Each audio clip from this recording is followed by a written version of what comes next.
I'm getting a strange feeling of deja vu now. Those sound effects really aren't bad. But before you can make your escape, you were caught in the act and were forced to wait there until the police arrived. Please, if you just let me explain what happened. Very well. Please explain to the court what you were doing at the victim's apartment. Oh boy, here we go. Why I was there. I went to the apartment complex in hopes of finding some new customers. Needless to say, I didn't expect to stumble across what I did. After walking around for a while, I noticed someone left their door ajar. I knocked to see if anyone would answer, but no response came. So I took a peek inside to see if anyone was home. And that's when I saw it. The victim's body, bleeding on the floor. I was about to go to the phone to call an ambulance when someone saw me and called the police. Oh boy. What? Edgeworth just... Oh, I'm sorry. I dropped my pen under the desk. With the court's permission, I would like to disappear, come back, and then the witness needs to elaborate on the events leading to his arrest. That will be fine. I'm actually a little curious about why he didn't bother fleeing the scene. The answer's pretty obvious, but I'll explain it so Mr. Edgeworth can benefit from my court experience. When the victim's boyfriend called the police, the defendant was overcome with his own guilt. He knew all that was left for him was to pay for his crimes. Yes, I suppose that's why we are pleading not guilty in this case. Not to interrupt, but aside from the fact that fleeing the scene makes you look like a criminal, the biggest reason I never left is because the victim's boyfriend was pointing a gun at me. He did go to the kitchen to call the police, but he had a clear shot from there, so I stayed put. He had me face the wall with my hands up so I couldn't see if he always had the gun trained on me. I didn't want to chance it, though. Your Honor, I was not informed of this. You know how difficult it is for one to obtain a firearm here. I find the fact that the victim's boyfriend was in possession of one to be rather suspect. Objection! If the victim had been shot to death, I could see how this might be relevant. However, since she wasn't shot, there's absolutely nothing here that will help your case. Sorry. Nevertheless, I want to ask this individual a few questions, should he take the stand. Fair enough. We do need to keep moving forward, though. Well, what is it? What is it, Judge? Do we move forward or not? Will the defendants please begin the cross-examination? Do you need me to explain how to perform a cross-examination? What track is this? I've never heard this before. No, I don't need that. That will be unnecessary, sir. Since there are no direct contradictions, I need only press for more information. I should also thoroughly examine the evidence and profiles in the court record at this time. Excellent. Glad to see the mock trials that I put you through haven't gone to waste. Oh my goodness. Alright. Went to the apartment complex. Didn't stumble. Yeah, this is the same. We don't have anything to present, so I guess we're pressing. Yeah. No response. Okay, we'll press this, sure. Hold it! Why would you do such a thing? If anyone was watching at the time, you would have looked quite suspicious. Well, if someone was home, I would have left the door ajar and went on my way. If they were home and within earshot of my knocking, that would mean they did not wish to see me. I would also assume it meant they left the door ajar on purpose. Why would they leave the door ajar? It's a door, not a jar. And if no one was home. I would assume they left the door ajar on accident and closed it for them. Was the jar full of cookies? That makes sense. Please continue. Okay. That's when I saw it. The victim's body bleeding on the floor. Could you please describe the state of the crime scene? Well, there was the victim's body, for one thing. A pool of blood next to her head.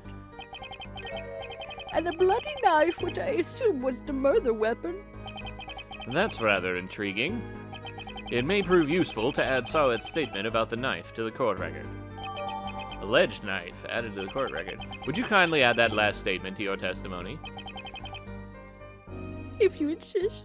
Okay, so, I mean, I think it was they hit him on the back of the head with blunt objects. And the knife is not a blunt object. Yeah. Wait, where'd the knife go? I think you need... Oh, wait, I don't know. It's not in my evidence. Oh no. I think you have to press on the bloody knife. Okay, let's do that then. Hold it. Did you by any chance touch the knife? Don't be ridiculous. I've seen enough mystery films to know touching the murder weapon is a terrible idea. He makes a good point. However, I can't help but feel something doesn't add up about this. Okay. Okay. Well, I thought it said it added the knife to the court record, so I'm kind of confused. Why do you have nothing to present? That's what I'm saying, like... I mean, okay, so when I pulled up the game, it said play it specifically in Firefox, which I'm doing. But, Alright, well, let me just keep pressing to see if something happens, I guess. Hold it! Yeah. You were going to use the victim's phone. Did you not have a cell phone at the time? How about that? I did have my cell phone at the time, but my service provider doesn't have the best coverage. I had been in a low coverage area earlier that day, and I forgot to turn off my 3G mobile network. It's very specific. Drained my battery dry. So, what do you make of all this? It's not for me to make anything out of this testimony. The duty falls to you. It probably will fail to me. Okay, I'm gonna scroll down for a second and check something. Okay, so there's a weird, like, evidence tab underneath where the game is being played, which is really bizarre. Yeah. I don't know if that's how I present stuff. I mean, that would prove problematic for the setup here that I did, but alright, let's, whatever. Let's just see what happens. Yeah, okay. I mean, obviously I have to present the thinker to the knife statement, I guess, probably. Victim's body, I saw a bloody knife. Okay, so then... Well, no, click present. Click present and maybe then you'll be able to click. Yeah, possibly. Oh, yeah, you're right. That's really weird. There we go. It's really weird, and I'm gonna have to figure this out for future episodes so it doesn't look weird. Okay. Or people will just have to deal with it. I don't know. So you believe that the knife you saw was the murder weapon? Well, I didn't see any knife wounds on the victim's back, but she was laying face down, so yes. I'm sorry, but that's simply not possible. According to the autopsy report, the victim was killed by a blunt weapon. Oh, I simply... You ought to know what kind of weapon was used. You killed it! Wait, why are we teaming up on him? I thought I was a defense attorney. This is bizarre. Thought we were supposed to be proving he didn't do it. And that is precisely my point. Since Mr. Sawit did not know the victim was, bludgeoned to death, perhaps we can infer from this that he is not the murderer. Or maybe he's making up a pathetic lie to save his own skin. First of all, Detective Sky found no knife at the scene, bloody or otherwise. And as if the lie wasn't pathetic enough, the witness ought to know how the victim died, since I told him shortly after he came to the witness stand. Did you now? If I recall correctly, your exact words were, and I quote, "Wham! On the head, smack! Killed her cold. How about those sound effects, Payne?" You said absolutely nothing about the murder weapon or method. The only clues you gave were your asinine sound effects. God damn it, he actually said it. You said the thing, Edgeworth. Oh my god, he's so small. I know. I'm sorry, Mr. Payne, but what the defense say is true. Not once after Mr. Sawit's arrival did you directly state the nature of the murder weapon. The idea of the judge being this senile is honestly hilarious to me. I'm pretty sure I at least mentioned it was a gun, didn't I? Oh yes, how could we forget? You're the epitome of helpfulness, Mr. Payne. It seems, however, that we may need to hear someone's perspective on this case. Will the prosecution please call its next witness? All right, then. The prosecution calls the victim's boyfriend, Larry Butz, to the stand. Oh my god.